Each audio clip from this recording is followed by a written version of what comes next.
ہو جائے تو میرے نبی پاک نے فرمایا تو رب کے بارے میں جیسا گمان کرے گا اللہ بھی تیرے لیے ویسا ہی بن جائے گا. اللہ ویسا بن کے تجھے نوازے گا. اگر تیرا یہ ذہن بن جائے نا کہ جو اللہ مجھے دے گا وہ مجھے ہی دے گا تو اللہ تبارک و تعالیٰ سب سے بڑھ کر تجھے ہی عطا فرمائے گا.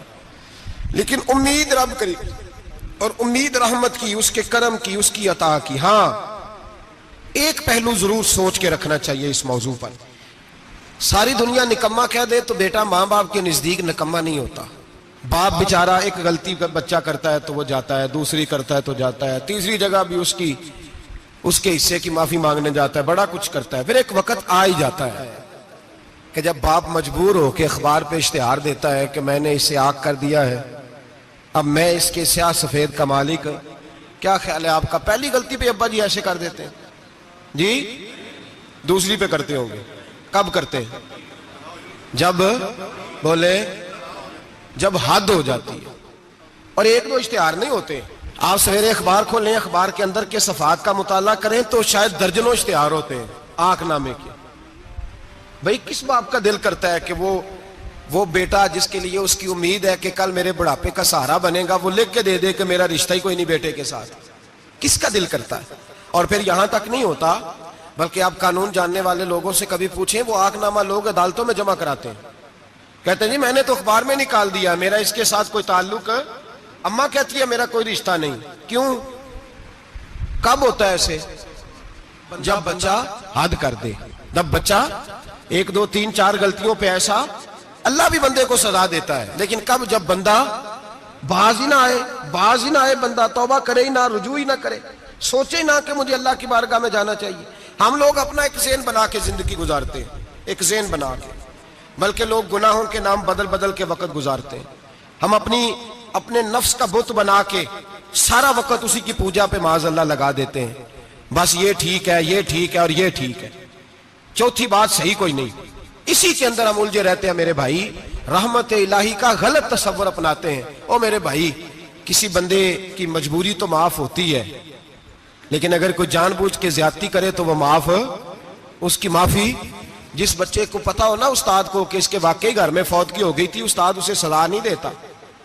جس کا پتا ہو کہ واقعی یہ بیمار تھا تو استاد اسے کلاس میں کھڑا نہیں کرتا. جس کا پتا ہو کہ یہ زیادتی کر رہا ہے، جان بوجھ کے کر رہا ہے، استاد اسے ڈنڈوں سے مارتا ہے اور زیادہ مارتا ہے، کہتا ہے تو نالائق ہے، تو جان بوجھ کے کرتا ہے. میرے بھائی اللہ کی رحمت ہے، ہر ایک پہ برستی ہے، لیکن ایک بندہ کھڑا ہی ہو جائے رب کے مقابلے میں، وہ نہ نماز پڑھے، نہ مسجد آئے، نہ کوئی کام کرے، نہ وہ دین کی طرف توجہ کرے، نہ وہ کبھی اللہ سے استغفار کرے، نہ وہ کبھی جائز کام کی طرف توجہ کرے، ساری زندگی حرام کٹھا کرے، ناجائز کرے، تو اب تو نے حد کر دی. تیرے پاس غضب آیا نہیں بلکہ تو نے غضب کو آواز دی ہے. تو نے اللہ کے غضب کو، بولیے، اللہ کے غضب کو، غضب ہونا اور ہوتا ہے اور غضب کو آواز دینا، بولیے، غضب کو آواز دینا، ان میں فرق ہے میرے بھائی، یاد رکھیں. ہم آواز دیتے ہیں غضب کو، غضب ہوتا نہیں. دیکھیں نبی کریم صلی اللہ علیہ وسلم، اور یہ حدیث آپ نے یاد رکھنی ہے، یہ یاد رکھنی ہے. نبی پاک صلی اللہ علیہ وسلم نے نا بہت کم لوگوں کو بیوقوف کہا ہے. ہمارے زمانے میں تو عام لفظ ہے نا بیوقوف کہنا. اللہ کے رسول صلی اللہ علیہ وسلم نے بہت کم لوگوں کو بیوقوف کہا. مسند امام احمد بن حنبل کی حدیث ہے، نبی کریم علیہ الصلوۃ والسلام نے فرمایا وہ احمق ہے، وہ بیوقوف ہے. نبی پاک فرما رہے ہیں. اور میں نے کہا کم لوگوں کو حضور بیوقوف کہتے تھے. نبی کریم علیہ الصلوۃ والسلام نے فرمایا وہ بندہ بیوقوف ہے جو سارا دن اللہ کی نافرمانی کرتا ہے اور پھر بھی رب کی رحمت کی امید کرتا ہے، تو بیوقوف ہے.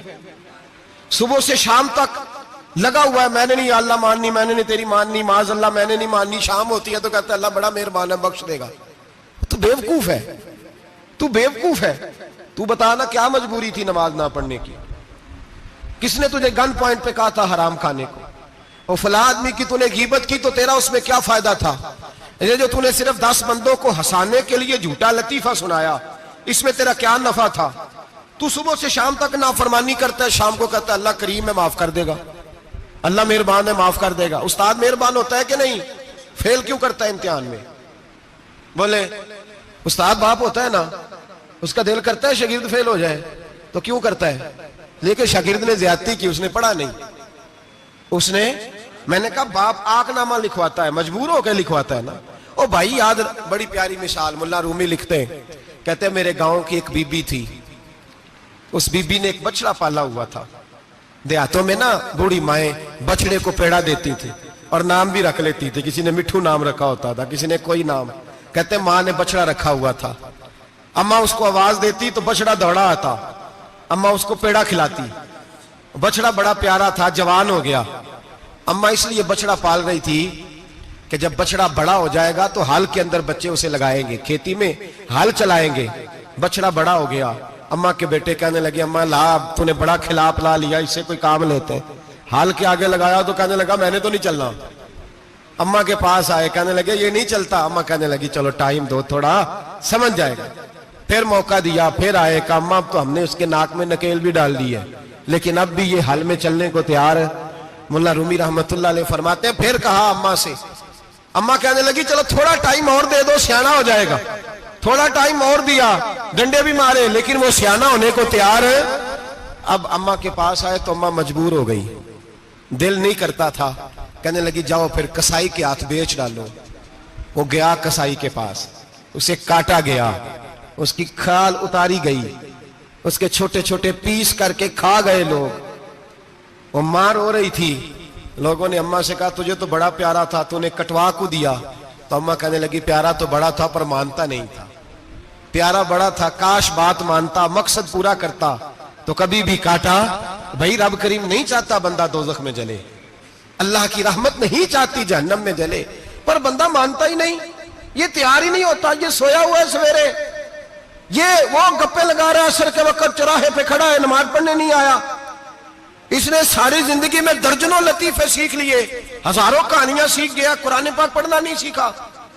اس نے زندگی کی ہر چالاکی سیکھ لی ہے، نہیں سیکھی تو اپنے رسول کی حدیث نہیں سیکھی، نہیں سیکھا تو دین کی ضروری باتوں کو نہیں سیکھا۔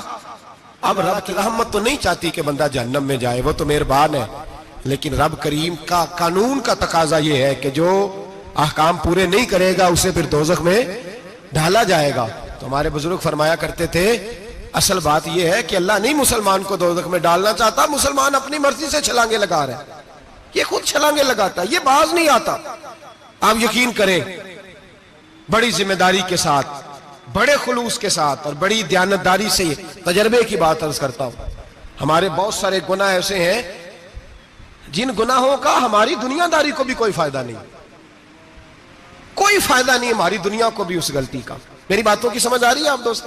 کچھ گناہ ایسے ہیں، ایک تو ہوتا ہے کہ دنیا کا کوئی فائدہ ہو، اس گناہ میں ہماری دنیا کا بھی کوئی فائدہ۔ جو آدمی جھوٹے لطیفے سناتا ہے، جھوٹ بولتا ہے، جھوٹ کوئی فائدہ نہیں اسے، لوگ 10 منٹ ہنستے ہیں اور باہر جا کہتے ہیں یار یہ تو کوئی غیر سنجیدہ آدمی، وہ عقل ہی نہیں، کیا فائدہ کمایا اس نے، کیا نفع لیا اس نے۔ جو آدمی بڑھ بڑھ کے باتیں کرتا ہے، 2 4 5 10 آدمیوں کی غیبت کر جاتا ہے، لوگ کہتے ہیں یار بڑا چغل خور ہے، کیا کمایا اس نے زندگی میں، کچھ حاصل کر لیا اس نے۔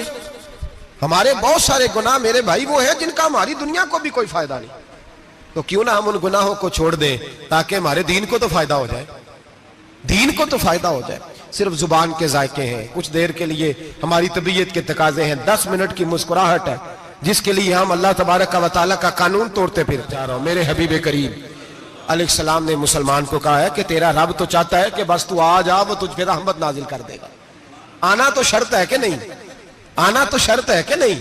اچھا چلیں یہ بتائیں، جو آدمی 1 سے لے کر 31 تاریخ تک ڈیوٹی کرے اس کو تنخواہ لینے جانا پڑتا ہے کہ تنخواہ گھر آ جاتی ہے؟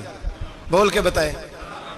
پھر بھی جانا پڑتا ہے، وہ کہ میں نے ڈیوٹی پوری کی ہے، پھر بھی جانا پڑتا ہے۔ ڈیوٹی پوری کرنے کے باوجود تجھے تنخواہ لینے، اور ہو سکتا ہے کہ یہ بھی کہا جائے ابھی آئی نہیں کل آنا، ہو سکتا ہے یہ بھی کہا جائے پرسوں آنا، یہ بھی ممکن نہیں کہ فوراً او خدا کے بندے تو آتا ہی نہیں خدا کی رحمت لینے، تو اس کے گھر کی طرف رجوع ہی نہیں کرتا، تو توجہ ہی نہیں کرتا، تو کہتا اللہ مہربان ہے۔ بھائی مہربان تو ہے، تو رحمت لینے آیا ہے، تو نے کو بہانہ بنایا اس کی رحمت کا۔ اللہ کی رحمت قیمت نہیں مانگتی، بہانہ مانگتی ہے، پر بتانا تیرا کو بہانہ ہے کہ نہیں۔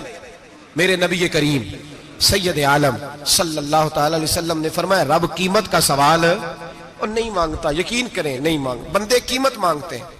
آپ 100 دفعہ مسکرا کے بات کریں، ایک دفعہ نہ کریں تو کہتے ہیں مولوی صاحب امیر ہو گئے، اب تو صحیح سلام بھی نہیں لیتے۔ ایک دفعہ ہو سکتا ہے بیچارہ پیٹ میں درد ہو رہی ہو سکتا ہے گھر کی کو بہت بڑی ٹینشن ہو سکتا ہے کوئی مجبوری ہو، بندے ہمہ وقت قیمت مانگتے ہیں، ہمہ وقت آپ تندرست ہیں، ہر وقت آپ قیمت ادا کرتے ہیں تو لوگ راضی ہیں۔ لیکن رب کہتا تو کوئی قیمت نہ دے، کوئی بہانہ ہی بنا لے، تیرا رب تجھ سے راضی ہو جائے گا۔ سنیں بڑی پیاری حدیث، بڑی خوبصورت حدیث، کنز المال میں دیگر کتب حدیث میں ہے۔ حضرت ابو ہریرہ رضی اللہ تعالیٰ عنہ فرماتے ایک بابا جی نبی پاک کی بارگاہ میں آئے، اور جب وہ واپس جانے لگے تو میں نے عمر پوچھی تو عمر تھی 96 سال۔ کہتے ہیں بزرگ جب آئے نا تو یہ بھویں جو ہے نا ان کی سفید ہو کے تو یوں آنکھوں پہ آ گئی، بڑی چھڑی بابا جی نے پکڑی ہوئی اور دونوں ہاتھ پکڑ کے نا چھڑی کے اوپر جھکے ہوئے ہیں ایک جانب، قربان جاؤں۔ کہتے ہیں جب وہ بزرگ مسجد میں داخل ہوئے تو میرے رسول نے کھڑے ہو کے استقبال فرمایا، کھڑے ہو، اور نبی کریم صلی اللہ علیہ وسلم نے آگے بڑھ کے بابا جی کو بازو سے پکڑا اور بٹھایا۔ حضور بیٹھ گئے، کہا بزرگوں کیسے آئے ہو؟ تو کہتے ہیں وہ بابا جی بات کرتے تو آنکھ کھول کے پہلے حضور کا چہرہ دیکھتے، پھر وہ بات کرتے تو ان کے لب و لہجے کے اندر بڑی پریشانی، بڑی تکلیف، بڑی مایوسی۔ عرض کرنے لگے یا رسول اللہ، حضور زندگی ساری گناہوں میں بیت گئی ہے، حضور غلطیاں ہی غلطیاں، یاد ماضی عذاب ہے، یا رب چھین لے مجھ سے حافظہ میرا۔ اے اللہ کے رسول بڑی لمبی فہرست ہے، پاپ ہی پاپ ہے، کالے سیاہ دفتر ہے۔ یا رسول اللہ صلی اللہ علیہ وسلم جب پلٹ کے دیکھتا ہوں حضور مجھے نیکی دکھائی نہیں دیتی۔ حضور اس عمر میں آپ کا ایک صحابی ملا ہے، اس نے بات سمجھائی ہے تو تھوڑا خیال آیا ہے، لیکن یا رسول اللہ صلی اللہ علیہ وسلم اب میرا وجود بیکار ہو گیا ہے، حضور بوڑھا ہو گیا ہوں۔ 3 باتیں کہیں بزرگوں نے اور نرالی کہیں، کہنے لگے یا رسول اللہ صلی اللہ علیہ وسلم، حضور اب تو میری کمر بھی سیدھی نہیں ہوتی کہ میں نماز ہی صحیح ادا کر سکوں، بوڑھا ہو گیا ہوں۔ یا رسول اللہ صلی اللہ علیہ وسلم اب میرے اندر طاقت نہیں کہ میں محنت مزدوری کر کے صدقے اور خیرات دے سکوں۔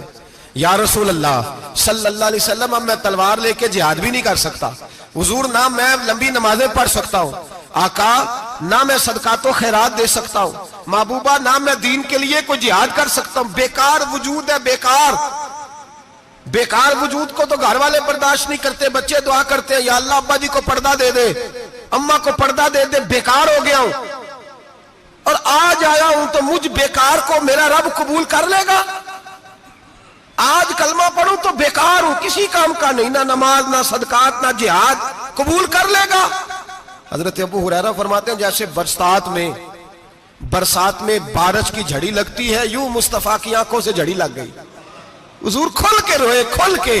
اور میرے حبیب پاک نے فرمایا بزرگوں بڑے مجاہد ہیں، دین کے لیے جہاد کرنے والے بڑے ہیں، رب کریم کو آپ کی تلوار کی اتنی حاجت نہیں، اور فرمایا اس کے خزانے کوئی خالی تو نہیں کہ آپ ہی گویا صدقہ دیں گے تو بھرے جائیں گے، اور فرمایا پھر رب کریم کی شان میں اضافہ نہیں کرتی عبادتیں، وہ تو بندے کو نفع دیتی ہیں۔ میں بزرگوں نہ آپ جہاد کریں نہ آپ صدقات دیں، لا لمبی نمازیں پڑھیں، آپ صدق دل سے آ جائیں، اللہ کے رسول کا وعدہ ہے رب آپ کو بغیر حساب کتاب جنت عطا فرما دے گا۔ آنا تو شرط ہے کہ نہیں؟ آئیں تو صحیح، نہ پہنچے تو صحیح، آ جائیں، اس کو نہیں عادت صدقات و خیرات کی، جہاد کی تبلیغ، آئے تو صحیح نا، ان العبد اذا تعرف ثم تاب تاب اللہ علیہ۔